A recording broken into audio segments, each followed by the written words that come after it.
हजारों सालों के बंधनों को तोड़ सकता है अभिषेक। जुओं को तोड़ सकता है अभिषेक। बाइबल में मैंने पढ़ा है 38 साल का जुआ अभिषेक ने तोड़ दिया।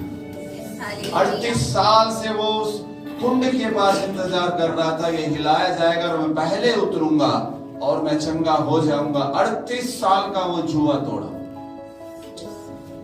12 साल का वो जुआ तोड़ा जो लहू बह रहा था।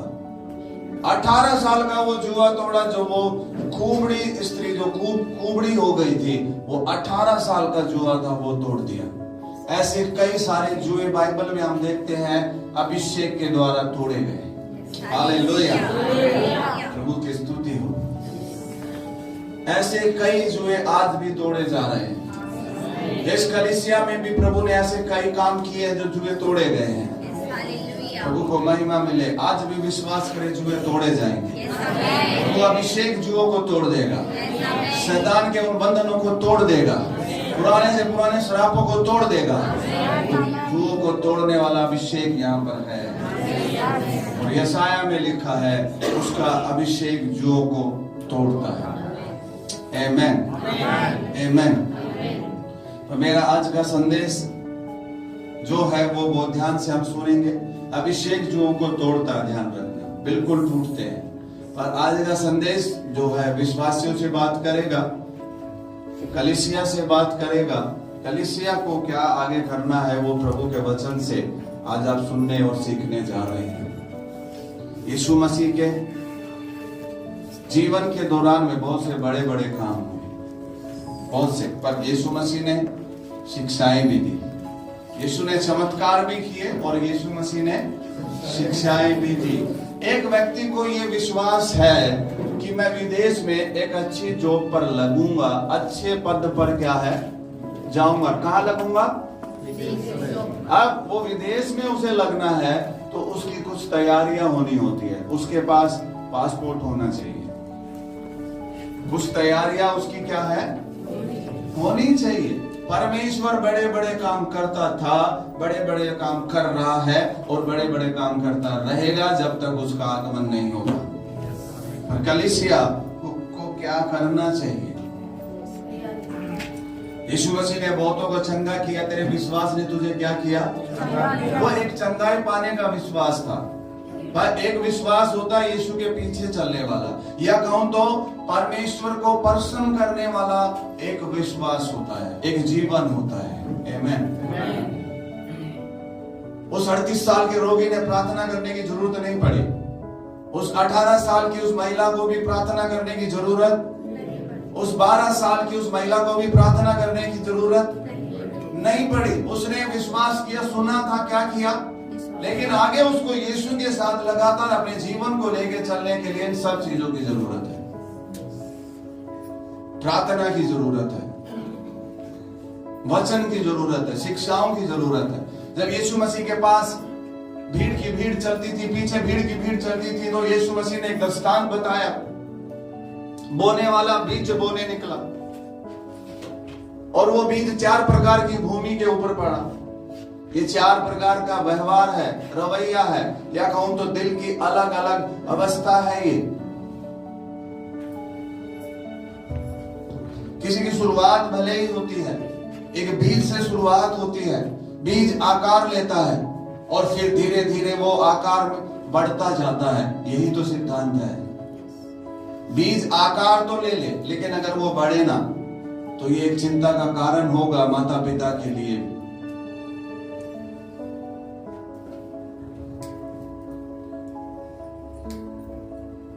समझ रहे कि ऐसे ही आज हम कुछ प्रभु के वचन से बहुत ही महत्वपूर्ण बातों को हम सीखने जा रहे हैं।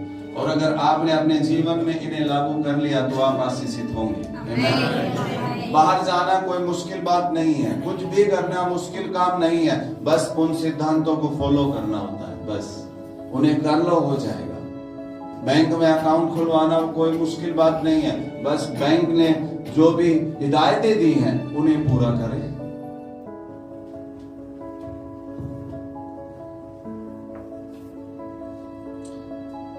प्रभु की आशीषों में बढ़ना मुश्किल नहीं है, उनके लिए यीशु मसीह ने 2000 साल पहले बलिदान करा है। उसने क्रूस उठाया है, खुद क्रूस पर वो हमारे लिए बलिदान हुआ है, मारा गया, गाड़ा गया और यीशु मसीह तीसरे दिन जी उठा। आमीन। एक झटके में, एक सेकंड में श्रापों को यीशु तोड़ देता है। प्रभु की स्तुति हो। अगर आप उसके बेटा और बेटी बन गए तो आप श्रापों में जी ही नहीं सकते, उन आशीषों में जिएंगे आप। जुए टूटते हैं, बीमारी का जुआ टूटता है, पर एक चीज के ऊपर जो ध्यान देना है, स्वभाव बदलने में देर लगती है। स्वभाव बदलने में देर लगती है, उस पर हमें ध्यान देने की जरूरत है। यीशु मसीह के पीछे एक धनवान व्यक्ति दौड़कर आया, बोला, हे गुरु, अनंत जीवन पाने के लिए क्या करूं? यीशु ने बोला, तो आज्ञाओं को जानता है? बोला, ये तो मैं लड़कपन से, बचपन से ही मैं इन्हें मानता हुआ आया हूं। यीशु ने बड़े प्यार से उसकी ओर देखकर कहा, तुझ में एक बात की क्या है? यीशु मसीह ने वहां पर बात व्यवस्था या उनकी नहीं थी, बात थी उसके अंदर बैठे हुए उस धन के प्रति प्रेम की।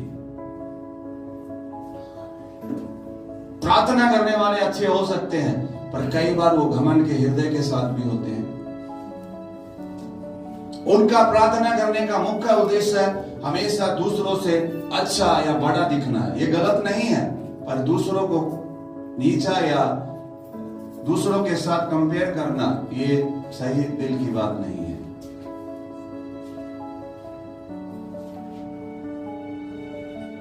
यीशु मसीह ने बड़े प्रेम से उससे बात किया।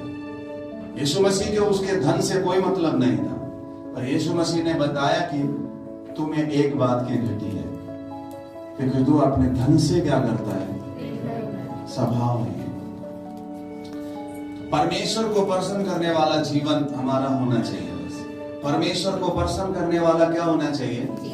यीशु मसीह ने पापियों को बचाया, पापियों के लिए लहू बहाया, सब कुछ यीशु मसीह ने करा, उन्हें धर्मी बना दिया। अब जो धर्मी बन गए हैं उनको क्या करना है, वो यहाँ पर ध्यान से सुनना है। आज परमेश्वर को प्रसन्न करने वाला जीवन, प्रभु की स्तुति हो। अगर परमेश्वर प्रसन्न हो जाएगा तो सब कुछ हमारे जीवन में हो ही जाएगा। अब उसको प्रसन्न करने वाला का मतलब ये नहीं है कि हमें बहुत कष्ट उठाने पड़ेंगे, हमें बहुत कुछ करना पड़ेगा, नहीं। उसको प्रसन्न करने वाला जीवन जीना है तो सबसे पहली बात अगर हम देखेंगे वो इब्रानियों 11 अध्याय उसकी 6 आयत में है। परमेश्वर को प्रसन्न करने वाला जीवन, जिसमें लिखा है ना, बिना विश्वास के परमेश्वर को प्रसन्न करना। अब परमेश्वर प्रसन्न किससे होता है? विश्वास से। आपने 2000 की बाइबल खरीद ली, इससे परमेश्वर क्या होगा? प्रसन्न होगा क्या? और क्रिसमस केक पर आपने सबसे अच्छा और बड़ा केक मंगा के काटा है? क्रिसमस पे आप नए और सुंदर पहली बार वो कपड़े खरीद कर क्या करके आए हैं? आज क्रिसमस नहीं है, मैं वो नहीं बता रहा, पर मैं बता रहा हूं परमेश्वर को प्रसन्न करने वाला जीवन, वो प्रसन्न होता है विश्वास से। किससे? विश्वास से। पढ़िए। और विश्वास बिना उसे प्रसन्न करना अनहोना है, क्योंकि परमेश्वर के पास आने वाले को विश्वास करना चाहिए कि वह है और अपने खोजने वालों को प्रतिफल देता है। यहाँ पर साफ साफ ये लिखा है, बिना विश्वास के परमेश्वर को प्रसन्न, परमेश्वर को खुश या परमेश्वर का फेवर व्यक्ति नहीं पा सकता है। बिना विश्वास के उसको विश्वास क्या है? होना चाहिए। प्रभु की स्तुति हो। परमेश्वर ने वो 38 साल के रोगी को पड़ा हुआ देखा तो परमेश्वर तरस से भरता है, वो तरस से भरने वाला परमेश्वर है। पर बाइबल में हम कई जगह ऐसे भी देखते हैं जो विश्वास के द्वारा अपनी चंगाई को तुरंत ले गए, जिन्हें सालों सालों इंतजार करना वो अब आपके ऊपर बात है कि आप लंबे समय तक इंतजार करने वाले बनना चाहते हैं या आप विश्वास से अपनी आशीषों को लेना चाहते हैं। बाइबल में बेशक मत पढ़िए, आप इधर ही सुनिए, देखिए, क्योंकि वो जो आप यहां से लेने जा रहे हैं आप खुद वहां पढ़ते नहीं पाएंगे उसे।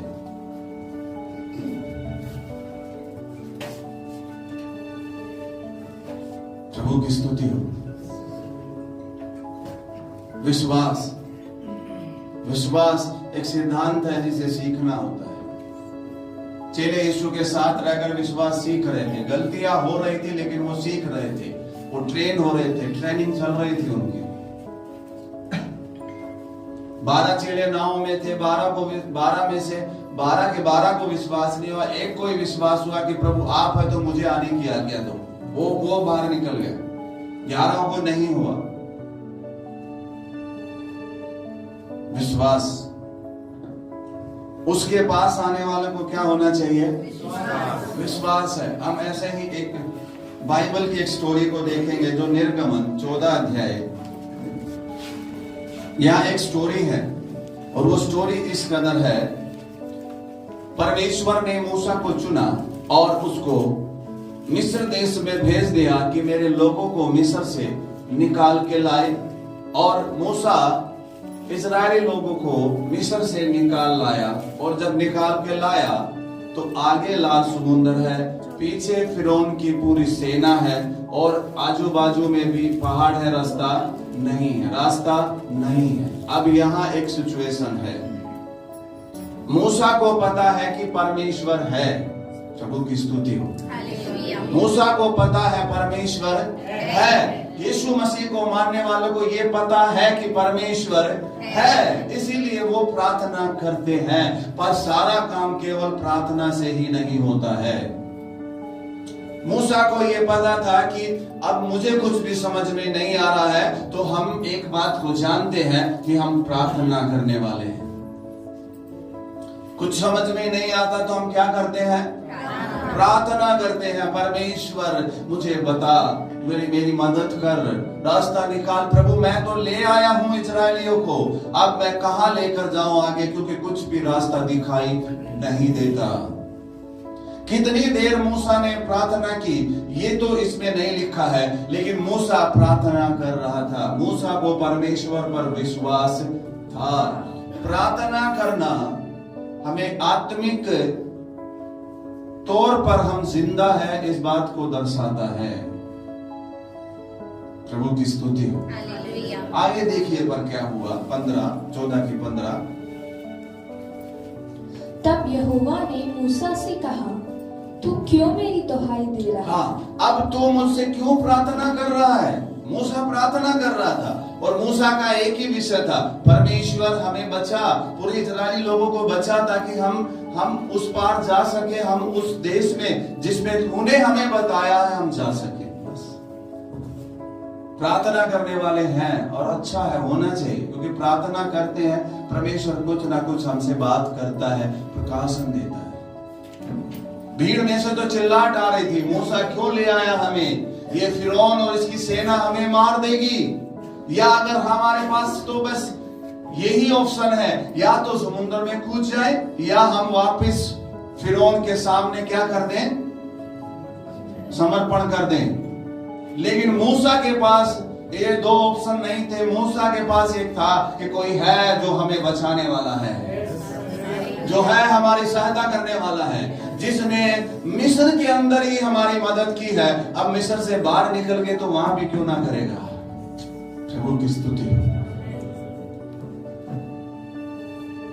हाँ, आगे। इस्राएलियों को आज्ञा दे कि यहाँ से कूच करें। इस्राएलियों को क्या दें? आप लोग अगर आशीषित होना चाहते हैं, इस्राएली लोगों को आशीषित होना था, प्रतिज्ञा के देश में पहुंचना था, उसको उन्हें बहुत ज्यादा मेहनत नहीं करनी थी, उन्हें केवल परमेश्वर के द्वारा ठहराए हुए मूसा की बातों को मानना था। परमेश्वर मूसा को निर्देश देता था और मूसा इस्राएलियों को क्या देता था? इस्राएलियों के लिए निर्देश जो था, इस्राएलियों के लिए जो आगे आई थी, वो ये आई थी कि वो आगे क्या करें?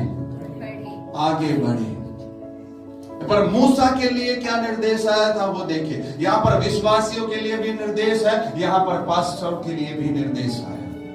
आगे देखिए।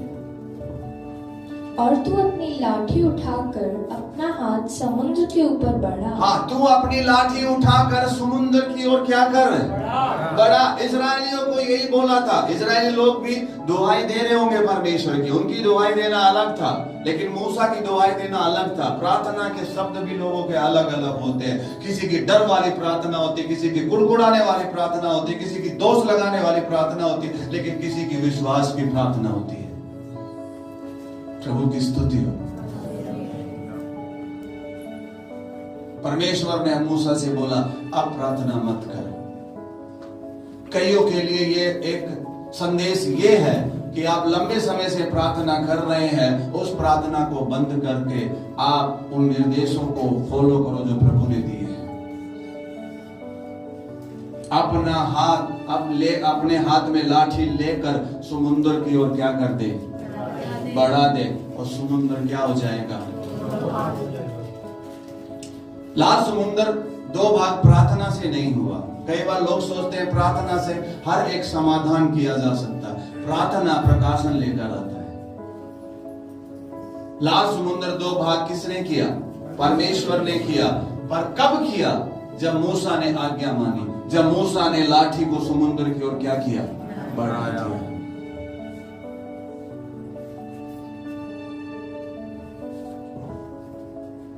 प्रार्थना करना है इस बात को दर्शाता है कि कहीं ना कहीं आप परमेश्वर पर विश्वास करते हैं कि वो है। लेकिन जब हम उन निर्देशों को, उस प्रार्थना में परमेश्वर का वचन हमारे पास आता है, तो हम इस बात को भी बताते हैं कि हमारा दिल उसके वचन के लिए तैयार है। परमेश्वर पर विश्वास करने वाले क्या उतना ही विश्वास वचन पर करते हैं? प्रार्थना करने वाले एक विश्वास है कि मेरा परमेश्वर है, पर जब उसमें परमेश्वर हमसे बात करता है तो क्या हमारा उतना ही विश्वास है जितना विश्वास हमारा प्रार्थना करने में है कि प्रभु ने जो कहा है प्रभु उसे करता है। क्योंकि वहां क्या लिखा है, उसके पास आने वालों को ये विश्वास होना चाहिए कि वो है और अपने खोजने वाले को प्रतिफल देता है। जबकि परमेश्वर ने उनसे ये बात कही थी, मैं तुम्हें प्रतिज्ञा के देश में लेके जाऊंगा, तुम मिस्र में नहीं मरोगे। तुम्हें कहां लेके जाऊंगा? परमेश्वर ने हमसे प्रतिज्ञा की है। हजारों प्रतिज्ञाएं परमेश्वर ने हमसे की है, कलीसिया से की है। तुम दीर्घायु उम्र जियोगे, तुम में किसी बात की घटी नहीं होगी। मैंने कोड़े खाए हैं, तुम चंगाई पाओ, तुम आशीषित हो। ये सारी प्रतिज्ञाएं परमेश्वर ने कलीसिया को दी हुई है। अब कलीसिया इन प्रतिज्ञाओं में कैसे चले, कैसे ये प्रतिज्ञाओं को अपने जीवन में देखे। प्रार्थना करनी है, पर प्रार्थना में परमेश्वर अपना वचन हमें देता है। प्रभु की स्तुति। अगर ये लोग मूसा की ना सुनकर वहां पर उपवास में ही बैठ जाते तो वो मारे जाते। क्योंकि परमेश्वर ने क्या आज्ञा दी इजरायलियों को, क्या करना इजरायलियों को? कुछ करो आगे, कुछ करो आगे। आज कई सारे लोग परमेश्वर के वचन के विपरीत जीवन जीते हैं, लेकिन उपवास और प्रार्थना करना छोड़ते नहीं है। लेकिन जीवन कैसा जीते हैं? विपरीत जीते हैं वचन के। लेकिन कर क्या रहे हैं? और फिर ऐसा बोलते हैं, हमारे तो प्रार्थना सुनी ही नहीं, हमने तो 12 दिन के भी उपवास किए, आप 50 दिन के भी कर लो, तब भी नहीं सुनी जाएगी। क्योंकि परमेश्वर ने जो निर्देश दिए हैं, परमेश्वर चाहता है उन्हीं की ओर हम फिर कर रहे हैं। मूसा को बोल दिया, लाठी उठा और समुद्र की ओर क्या कर, बड़ा, मैं उसे 2 भाग करूंगा। पर तेरा काम, परमेश्वर ने मूसा को बहुत बड़ा काम नहीं दिया, परमेश्वर ने मूसा को छोटा ही काम दिया। परमेश्वर ने ये नहीं बोला जा तू फिरौन से जाकर लड़। ये काम बहुत मुश्किल था, क्योंकि मूसा इतनी बड़ी सेना से कैसे लड़ता। पर परमेश्वर ने मूसा को एक छोटा सा ही काम दिया कि अपनी लाठी उठा और समुद्र की ओर क्या कर दे, बढ़ा दे, समुद्र 2 भाग हो जाएगा। प्रभु की स्तुति हो। वह समुद्र 2 भाग नहीं हुआ। आप उसे पढ़ते हुए विचार करो, सोचिए आप, पानी जब इधर और उधर खड़ा हो गया तो नीचे से जमीन भी ऊपर आई है।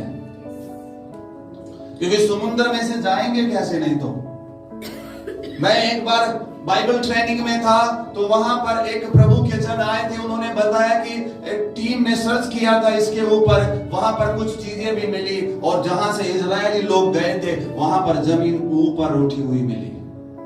प्रभु की स्तुति हो। आपको मुझको केवल परमेश्वर के निर्देशों को मानना है, परमेश्वर बाकी कामों को करता है। प्रभु की स्तुति हो। केवल प्रार्थना ही नहीं, प्रार्थना के साथ परमेश्वर के वचन को मानना है। अब मूसा के पास तो परमेश्वर का वचन था ही नहीं, मेरे और आपके पास लिखित वचन है। यीशु मसीह के पास जब शैतान आया तो यीशु मसीह भी ऐसे नहीं, प्रभु बता मैं क्या करूं, प्रकाशन दे। नहीं, यीशु मसीह ने बोला शैतान लिखा है। ये भी आपके सामने जब परिस्थिति आती है तो आपको उस पहाड़ के सामने रोने की जरूरत नहीं है। आपको परमेश्वर का वचन उठाना है। लिखा है कि जब तुम पहाड़ को देखो तो उसको आज्ञा दो, पहाड़ उखड़ जाएगा और समुद्र में जा लग जाएगा। नहीं, रोने लग जाओ। 21 दिन के उपवास में कभी भी पहाड़ नहीं हटता। पहाड़ों को क्या देना है? ये एक प्रकाशन है। मूसा के पास प्रकाशन नहीं था कि इजराइल लोग कैसे आगे जाएं। परमेश्वर ने मूसा के ऊपर प्रकाशन क्या कर दिया? खोल दिया। अब इजरायलियों को वो प्रकाशन ग्रहण करना है बस। इजराइल लोग, हमें तो नहीं कहा परमेश्वर ने। परमेश्वर हर एक बात हर एक से नहीं कहता है। परमेश्वर उसी से कहता है जिसको परमेश्वर ने चुना है अगुवे के रूप में, ताकि बाकी लोग उसके पीछे चले। परमेश्वर को भी और बहुत सारे काम होते हैं। प्रभु की स्तुति हो। आपका काम है कि परमेश्वर ने जो पास्टर, जो अगुवा ठहराया है, वो परमेश्वर की ओर से जो वचन के प्रकाशनों को ले रहा है, उन्हें सुनकर हम आगे चले। यीशु ने कहा मेरे पीछे आ जाओ। यीशु के पीछे चलने के लिए रवैया बदलना जरूरी है।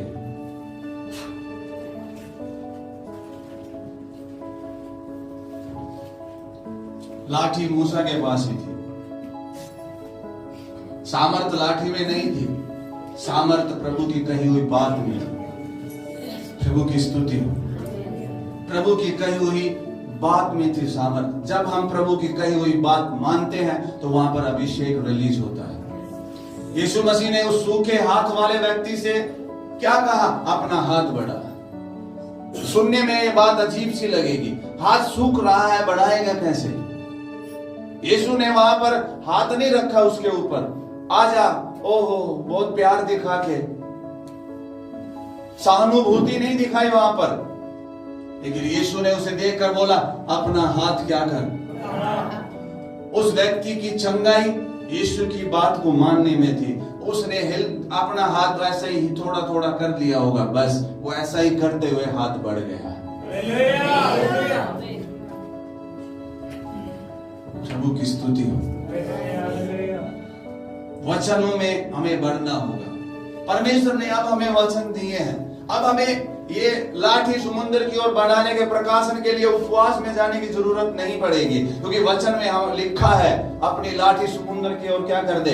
लाठी अधिकार को दर्शाती है। परमेश्वर के वचन में वो अधिकार है। मैंने तुम्हें सांप और बिच्छू को रौंदने का अधिकार दिया है। शैतान की सारी सेना पर मैंने तुझे क्या दिया है? सारी पे लिखा, आदि पे नहीं लिखा, सारी पर लिखा है।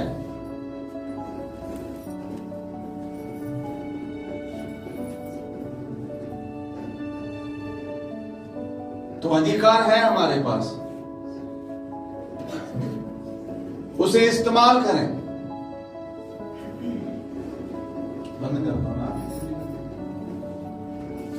प्रभु की स्तुति हो।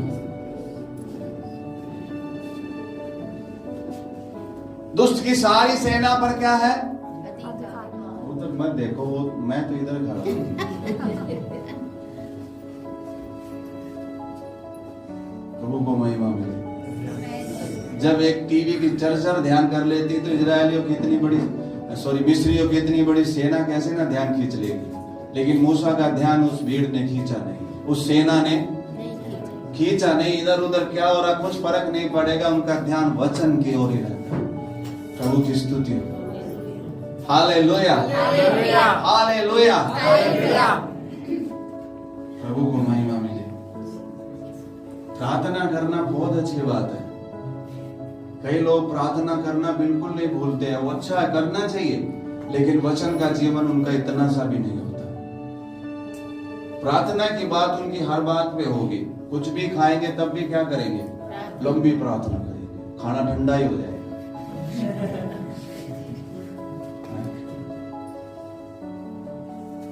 एक अच्छी सी ड्रेस देखने गए और प्रार्थना करने लगे, प्रभु ये लूं कि ना लूं। 5 मिनट में आमीन बोला, ड्रेस ही बिकी थी। वहां पर परमेश्वर ने हमें विवेक दिया है कि चेक कर लो, सही है, बजट में है, ठीक है, तो क्या करो? तो इस बात को समझो कि परमेश्वर ने अपना वचन हमें दिया। परमेश्वर ने अपना वचन हमें बिना वचन के अगर आप प्रार्थना करोगे तो दिल घमंडी बन सकता है। वचन के साथ जब हम प्रार्थना करेंगे तो वहां पर दिल नम्र बन सकता है।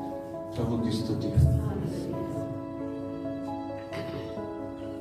बाइक गाड़ी जो चलाते हैं, आपको पता है उसमें पेट्रोल भी डलता है और उसमें मोबिल भी डलता है, इंजन ऑयल बोलते हैं।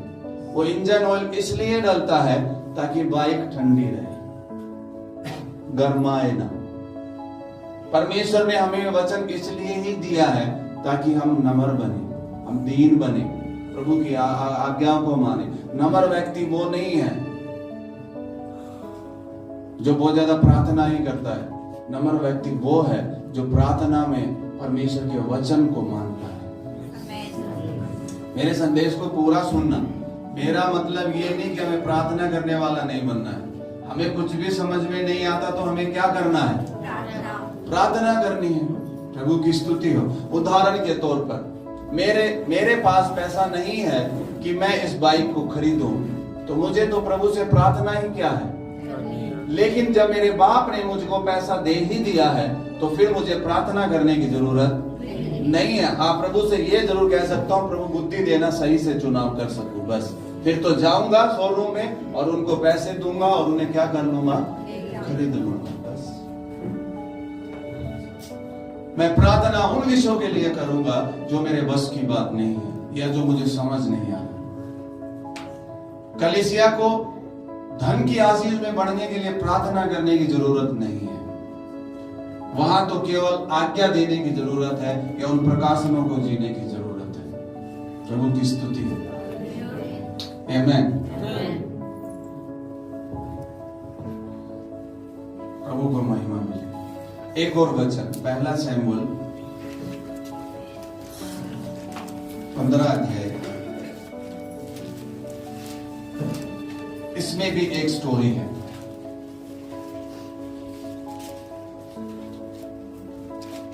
इसमें स्टोरी है साउल की। साउल एक बहुत ही छोटे गोत्र का था। परमेश्वर ने उसे चुना और इस्राएल के ऊपर राजा उसे क्या किया? ठहराया, और परमेश्वर ने सब कुछ उसे दे दिया। तो यहां पर अमोलकियों के विरुद्ध युद्ध होना था। तो परमेश्वर ने साउल को शमूएल के द्वारा यह निर्देश दिया था कि वहां जो कुछ भी तुम्हें मिलेगा उन्हें तुम्हें लेकर नहीं आना है, वहीं पर नष्ट कर देना। ये निर्देश मिला था, ये आज्ञा मिली थी। यहां पर देखिए एक वचन है, आप पढ़िए।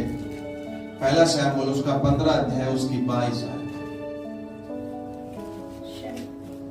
शमूएल ने कहा, क्या यहोवा होम बलियों और मेल बलियों से उतना प्रसन्न होता है जितना कि अपनी बात के माने जाने से कौन हो गया बेटा? शमूएल ने कहा, क्या यहोवा होम बलियों और मेल बलियों से उतना प्रसन्न होता है? उतना प्रसन्न, उतना खुश होता है क्या? होम बलि और मेल बलि से उतना प्रसन्न होता है क्या जितना अपनी बात के माने जाने से होता है? हालेलुया। इसका मतलब आराधना का ऊंचा लेवल है उसकी बात मानने वाला। आमेन। एक गाने वाला आराधक नहीं है, उसकी बातों को मानने वाला आराधक है। प्रभु की स्तुति हो। यहां पर सैमुअल बोल रहा है कि होम बलि और मेल बलि से परमेश्वर इतना प्रसन्न नहीं होता जितना कि अपनी बात के माने जाने से। ये कलीसिया के लिए संदेश है, ध्यान रखना। यहां पर सैमुअल ने आकर साउल से बोला, परमेश्वर ने जो तुझसे किया था उस बात में तू पूरा खरा नहीं निकला। बोला नहीं मैं तो पूरा खरा ही निकला। नहीं, ये भेड़ बकरियों का मिमियाना, ये शोर कहां से? नहीं, वो तो ना हम जब गए तो हमने कुछ अच्छी भेड़ बकरियां दिखी, अच्छी चीजें दिखी, तो वो हमने परमेश्वर के लिए रख ली। क्या कर ली? जबकि परमेश्वर, देखिए वचन में पढ़िए, आपके पास है, वचन में लिखा है, तो ये देखिए 15 पहला सैमुएल 15 उसकी 9। ये पुराने नियम की बातें हैं। नए नियम में अब कोई पशुओं का, इन चीजों का कोई बलिदान नहीं है। ये पुराने नियम की बात कर रहा हूं मैं, इसलिए इसे सुनना ध्यान से। परंतु अगाग पर और अच्छे से अच्छी भेड़ बकरियां, गाय, बैलों, मोटे पशुओं और मेमनों और जो कुछ अच्छा था, उन पर शाऊल और उनकी प्रजा ने कोमलता की और उन्हें नष्ट करना न चाहा, परंतु जो कुछ तुच्छ और निकम्मा था उसका उन्होंने सत्यानाश किया। अब परमेश्वर ने आदेश दिया था वहां से कुछ भी लेकर नहीं आना। यहाँ बात चीजों की नहीं है, बात है परमेश्वर के निर्देश की, परमेश्वर की आज्ञा की, कि परमेश्वर हमसे क्या बात करता है। परमेश्वर ने बोला तू वहां पर जब जाए तो वहां से कुछ भी लेकर मत आना। पर जब ये वहां गए तो उन्होंने कुछ अच्छी चीजें दिखी। हो और लिखा है निकम्मी चीजों को क्या कर दिया? नष्ट कर दिया। क्या आदम की वाटिका में अच्छी चीजें नहीं थी? परमेश्वर ने जो हवा को, आदम को दिया हुआ था, वो कितनी अच्छी चीजें थी सारी, लेकिन फिर भी उनका ध्यान उसी फल पर गया जो परमेश्वर ने मना किया था। यहां पर अब कह रहा है मैं ये सब कुछ परमेश्वर को बलिदान करने के लिए लाया हूं। पर सुनिए कलीसिया ध्यान से, परमेश्वर को अगर बलिदान अगर कुछ करना है तो वो आज्ञा मानने वाला हृदय बलिदान होता है। प्रभु यहाँ एक ही बात कहता है, मैं आज्ञा मानने वाले हृदय रूपी बलिदान से क्या होता हूं? खुश होता हूं। मैं उस होम बलि या मेल बलि से नहीं उतना होता जितना मेरी बात के माने जाने से मैं। अब वो बात मानना आप एक दिन के विश्वासी होकर शुरू कर दो या 10 साल के शुरू कर दो, वो आपके ऊपर बात है। परमेश्वर इजरायलियों को 11 दिन में या 12वें दिन में वहां पर लेके चला जाता। ज्यादा दिन का सफर नहीं था, पर ये अब इजरायलियों ने उसे कितने साल का कर दिया? 40 साल का। परमेश्वर ने नहीं किया ये। और एक और बात कहता हूं, शैतान भी नहीं कर सकता, शैतान ने भी नहीं किया। ये जो हुआ ये इजरायलियों के रवैये के कारण हुआ, उनके अनाज्ञाकारी हृदय के कारण हुआ। दोष लगा सकते हैं, दोष लगाया। आदम ने हवा पर दोष लगाया और हवा ने सांप पर दोष लगाया, और सांप भी दोष लगा रहा होगा उसमें। दोष लगाना खेलना बंद करो। प्रभु ने हमें अधिकार दिया है सांप और बिच्छुओं को रोंदने का। सांप अगर दिखता है हम उसे रोंद सकते हैं। उस सांप के अंदर इतनी ताकत नहीं है, उस सांप के अंदर ऐसा कुछ नहीं था कि वो फल लाके सीधा उसके मुंह में ही दे देना, खाना ही पड़ेगा।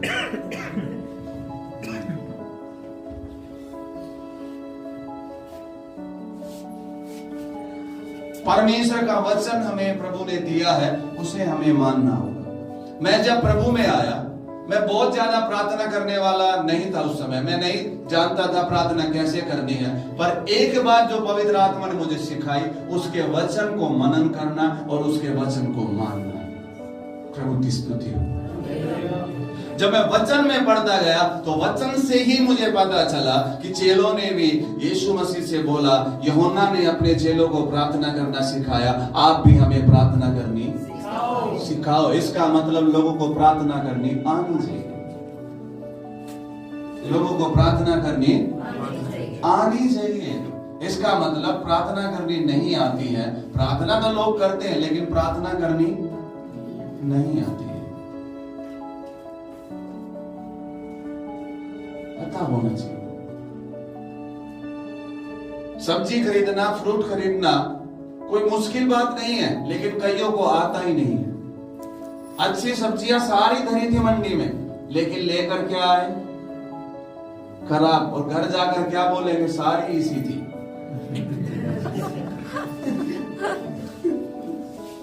मेरे को नहीं आती है लेनी, आप ही ले लिया करो। अरे आती नहीं है तो ले आनी सीख सकते हो। प्रभु की स्तुति हो। एक दो बार खराब आ जाएंगी, पर लेते रहोगे तो सीख जाओगे। मेरी पत्नी ने मुझे सिखाया खीरे कैसे खरीदने चाहिए। उन्होंने निशान चिन्ह बताए, तो मैं भी आगे से वैसे ही लेके आता हूं, तो सब अच्छे ही आते हैं। प्रभु की स्तुति हो। हर बात में हर व्यक्ति सिद्ध नहीं होता, पर जो सिद्ध व्यक्ति होते हैं जिस बात में, उनसे कुछ सीखने को मिलता है, तो हम भी उस बात में सिद्ध बन सकते हैं। प्रभु की स्तुति हो। सिद्ध केवल परमेश्वर है, और जिसके साथ हम कनेक्ट हैं वो टोटली सिद्ध है। उसकी सिद्धता में हम चलते हुए सिद्ध होते चले जाएंगे। प्रभु को महिमा मिले। आगे देखिए क्या लिखा है इसी में पद, 22 का आगे, 22 में ही आगे। सुन, मानना तो बलि चढ़ाने से और कान लगाना मेढ़ों की चर्बी से उत्तम है। प्रभु की स्तुति हो। क्या लिखा है यहाँ पर? सुन। सुन, जब सुनने की बात आए तो यहाँ देखना नहीं कह रहा मैं, सुन सुन। संडे के दिन आप सुनने आते हो, सुनना है, बाइबल घर ही पढ़नी है।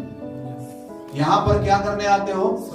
सुनने आते हैं, क्योंकि वहां अगर पढ़ोगे तो ये जो सुनने की बात आएगी ना, वो चूक जाओगे।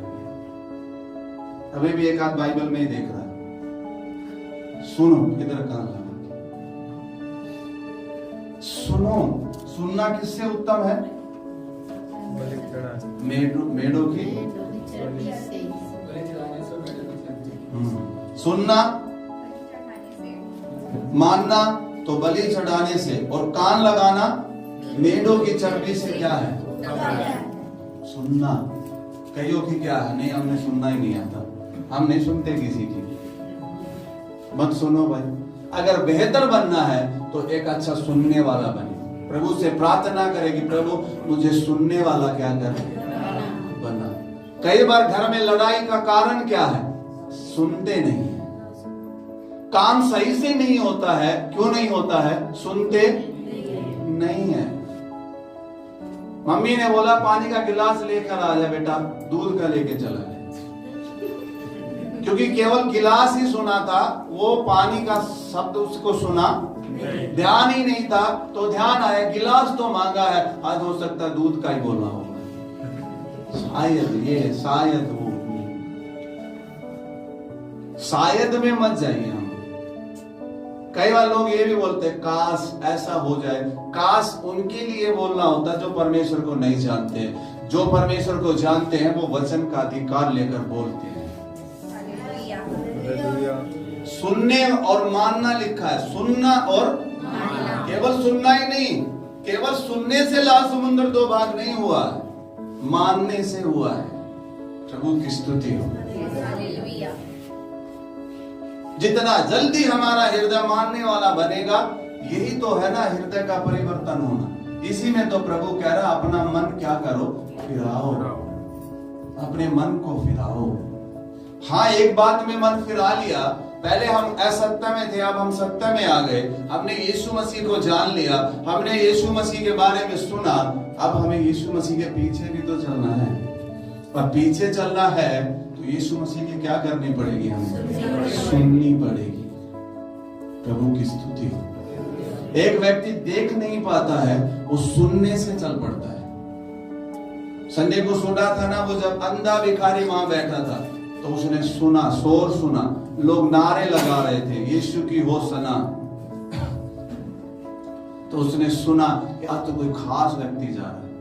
पहले उसने कभी ये नाम सुना होगा जरूर कि यीशु मसीह ने फलाने आदमी को चंगा कर दिया, छुटकारा दे दिया, सुना। सुनकर वो क्या आ गए कलीसिया में, अभी आए हैं, एक दिन में ही नई चीजें समझ में आएगी।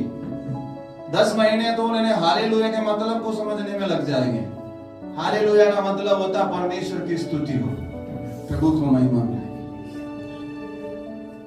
आज नहीं हुआ, उसे अगले रविवार फिर आना चाहिए, और एक रविवार आना चाहिए, कम से कम 12 रविवार तो आने ही चाहिए, ताकि उसे समझ में आ जाए कि ये प्रार्थना है क्या, आराधना है क्या। प्रभु को महिमा मिले।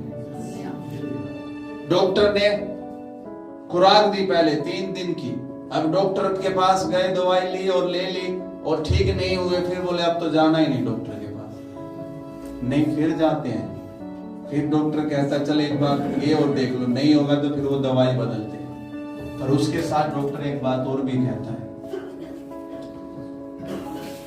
कोल्ड हो गया है तो अभी खट्टा और ठंडा मत, मेडिसिन तो ले रहे हैं लेकिन साथ साथ क्या खा रहे हैं, ठंडा और फिर डॉक्टर से कह रहे हैं जी आराम। प्रार्थना कर रहे हैं, बाइबल पढ़ रहे हैं, सुन रहे हैं, पर साथ साथ क्या खा क्या रहे हैं, साथ साथ उसी रवैये में चल रहे हैं जो है पुराने वाला, और फिर कह रहे हैं क्या नहीं हो रहा, आराम नहीं हो रहा, कुछ आशीष नहीं मिल पा रहे, कुछ बदल नहीं रहे। अगर आप प्रार्थना कर रहे हैं तो इसका मतलब आप जीवित हैं, प्रभु की स्तुति हो। लेकिन अब आप जीवित तो हैं, लेकिन अगर वचन को मान नहीं रहे हो तो कहीं ना कहीं कठोर या घमंडी हृदय के साथ हो। बार बार जब बोले समय पे हमें आना चाहिए, अगर हम समय के प्रचार को गंभीरता से नहीं लेते हैं और हम फिर भी लगातार हम तो अपनी मर्जी से ही आएंगे, कोई बात नहीं, प्रभु भी अपनी मर्जी से ही आशीष देगा। है? जितना जल्दी आपका रवैया बदलेगा उतनी जल्दी आप आशीषित होंगे। ध्यान रखें। प्रभु की स्तुति, प्रभु की स्तुति हो, प्रभु को महिमा मिले। हमें पता हमारा परमेश्वर कैसा है, वो हमसे कितना प्यार करता है। नामान कोढ़ी भविष्यद्वक्ता के पास आया। नामान कोढ़ी ये सोच के आया था कि वो मेरे इस घाव पर या इस कोढ़ पर हाथ रखेगा और अपने परमेश्वर से प्रार्थना करेगा, पर नामान कोढ़ी को एलिसा मिलने भी नहीं आया, अपना सेवक ही भेज दिया। प्रभु की स्तुति हो।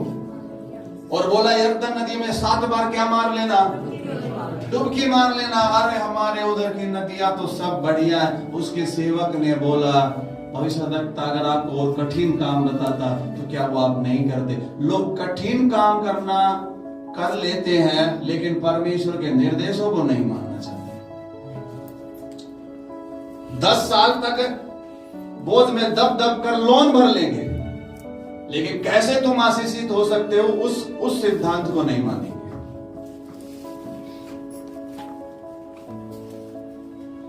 समझ रहे हैं?